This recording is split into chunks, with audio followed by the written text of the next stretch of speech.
since I was 16, 17, whenever I was first able to grow facial hair. I have, in one capacity or another, tried my hat at various looks. But one thing remained constant until 2 years ago, which were the lamb chop sideburns that I had in honor or homage to Elvis Presley. Tried a Fu Manchu, tried a goatee, tried just a T, which would be a mustache, just a goat, and I always, in some capacity, shaved it off.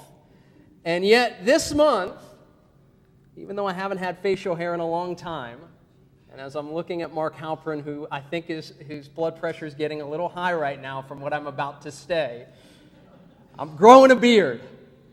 I knew it was going to happen. Yes. Now, it's not to become the poster child for being a rabbi or to be Cantor Kaplan's twin, but rather,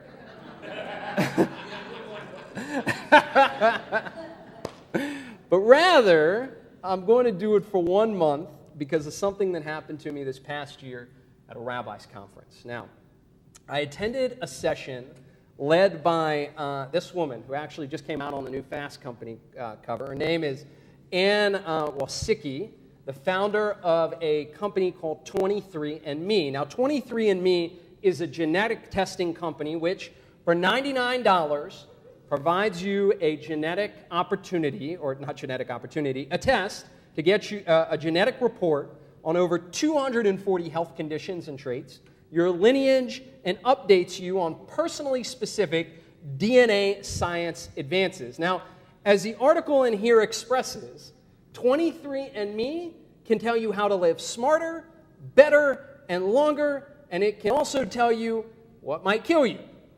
I don't know why I wanted to know. Now, for those in attendance at the conference, this wonderful individual gave each of us a free genetic kit. Now, not really thinking about the repercussions of knowing my genetic code, but excited to see my ancestry, I quickly spit into a container and sent it out to be processed. And in about 4 to 6 weeks, I was notified by email that my results were ready and proceeded to peruse my report. Now, it confirmed that my DNA was 94% Ashkenazi Jewish. My father's side came from about 15,000 years ago, and my mother's side started only about 2,000 years ago.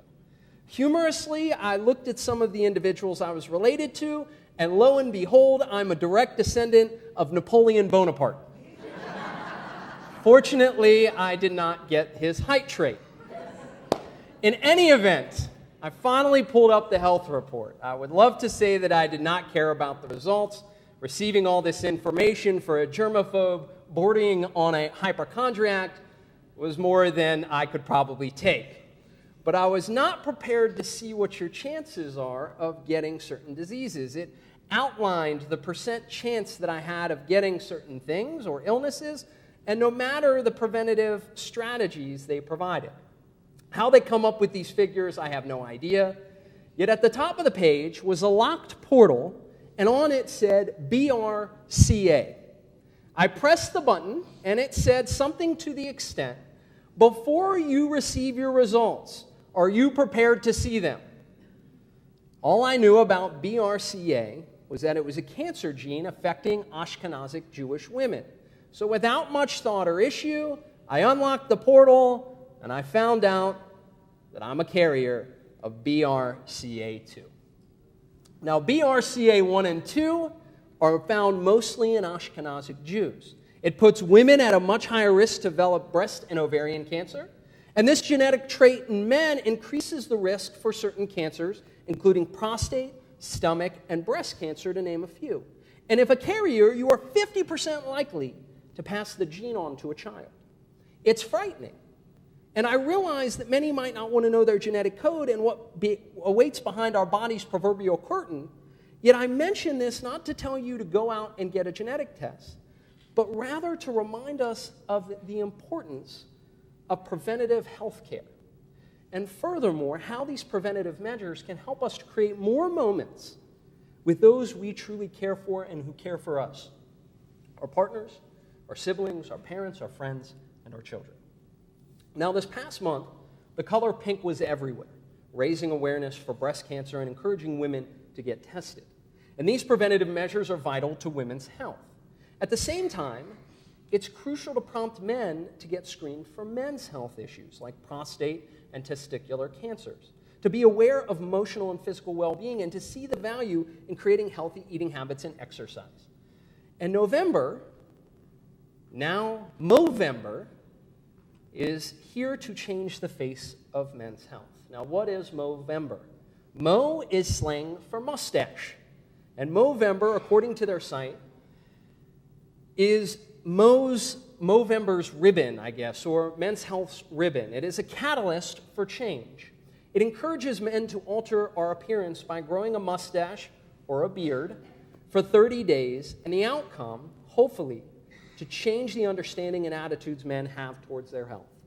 For men's health is in a poor state due to a lack of awareness and understanding of health issues we face, men not openly discussing their health and how they're feeling, and there's a reluctance to seek help when men don't feel physically, mentally well, and men engaging in risky activities and threatening their health, and stigmas surrounding mental health. Yet through the mustache, conversations I hope can begin. Awareness of health risks men face can be heard, and men can take action to stay well, and when sick, know what to do. Inspired by a Temple Israel high school student, I, alongside him, am growing facial hair for the entire month of November to raise awareness for men's health.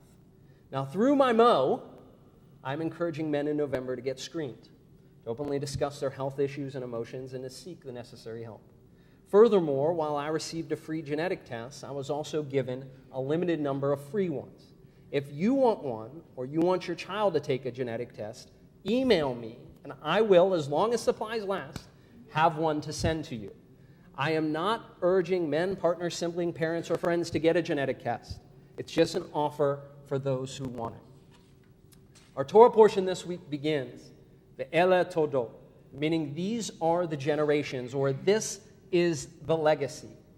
What is the legacy you as men and those who love men want to leave behind? Life is precious. While preventative health does not ensure that we can avoid illness or an accident, it can offer us hope. It can heal us and it can save us so that we can ensure our legacy and the generations following can endure. Shabbat Shalom.